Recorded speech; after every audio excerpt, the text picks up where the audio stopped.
All right, folks. Thanks for checking out the video. I want to talk today about the big Supreme Court decision today striking down the use of affirmative action in college admissions. So, from News Nation here, it says Supreme Court strikes down affirmative action, upending decades of precedent. Supreme Court ruled against affirmative action in higher education. Chief Justice Roberts said the United States Constitution does not allow it. In dissent, Chief Sotomayor says decision stands in the way of progress. So notice those two uh, polar opposite views here. Chief Justice Roberts, who I'm not a particularly big fan of, says the Constitution does not allow it. Sotomayor says it stands in the way of quote unquote progress. Now, what's a decision supposed to be based on? It's supposed to be based on whether it's constitutional or not.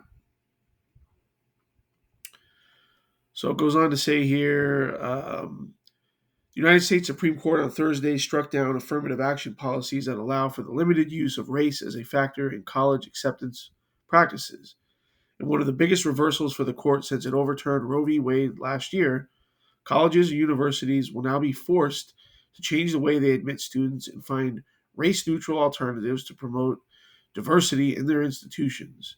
Writing for the court's conservative majority, Chief Justice John Roberts said many universities have for too long wrongly concluded that the touchstone of an individual's identity is not challenges bested, skills built, or lessons learned, but the color of their skin.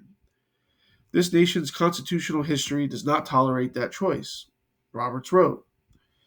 In her dissent, Justice Sonia Sotomayor said with this decision, the Supreme Court stands in the way and rolls back decades of precedent and momentous progress. Entrenched racial inequality remains a reality today, Sotomayor said.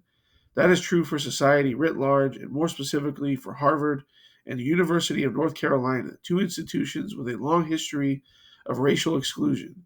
Ignoring race will not equalize a society that is racially unequal. Despite the court's unjustified exercise of power, the opinion today will serve only to highlight the court's own impotence in the face of an America whose cries for equality resound. Okay, well that's a word salad there from from Sonia Sotomayor. Um, she says the court's unjustified exercise of power. Well, cases are brought to the Supreme Court, and the Supreme Court makes a ruling. It's totally justified. It goes on to say here, another justice, Katanji Brown Jackson, said the decision is truly a tragedy for us all in a separate dissent.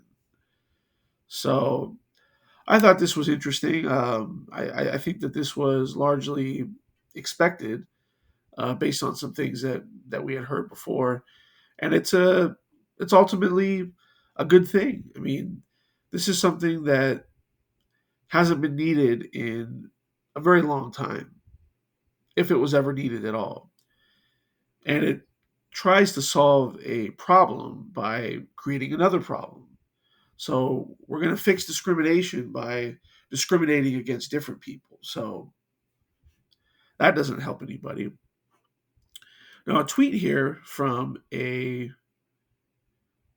Democrat on Twitter, not just any Democrat, but a former field organizer for uh, Joe Biden and a volunteer for the Obama Foundation, a lady called Erica Marsh, gives a very vivid insight into the leftist mind on this issue. Now, earlier this morning, she tweeted, "Today's Supreme Court decision is a direct attack on black people. No black person will be able to succeed in a merit based system, which is exactly why affirmative action based programs were needed. Today's decision is a travesty." So she doesn't think black people can compete. In her lily white mind, black people always need a hand up. They can't do anything. They're helpless. And you know what? They need other white people to step up and help them. And that's obviously not the case because up until this point, they're going to say, "Well, see, these people only got ahead because we have affirmative action. So when that goes away, and we inevitably still see people of all backgrounds being successful and advancing in society, well, we know that people can do it on their own. But that's not the way leftists want people to look at the world. They want everything to be viewed through the lens of government helping them and being responsible for their success and responsible for trying to increase the amount of quote unquote help that they give people. So this was a very telling tweet here. It's still up as of the evening of June 29th, 2023. So I would imagine at some point that will not be the case any longer. So, anyways, let me know what you all think. And as always, we'll see you on the next one.